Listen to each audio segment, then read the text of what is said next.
Bueno, kaixo, gaur ingo dugu biderketa bat. Venga, zeiru ditzen 128 bider 3.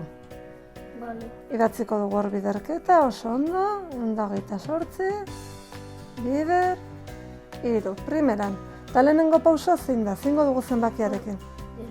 Deskonposatu, oso ondo. Eta lehenengo, zer dauka 128? Ehun. Oso ondo, 100 bat duenez, hor txidazten dugu, ondoren, 20. 200, 20 dela, eta azkenik, 8 dutatu dela 8. eta orain zingo dugu. Biderketa. Primeran, Hiru aldiz, da hirurogei. 300, oso ondo. 20 hiru aldiz, hirurogei.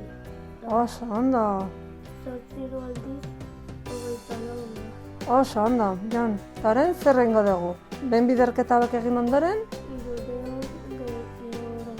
oso ondo, batuketa egiten hasten gara, lehenengo biak, oso ondo, 360, eta azkenik, 324. oso ondo. Eta listo, lortu dugu emaitza, ezta? 128 bider 3, 384. oso ondo, 384.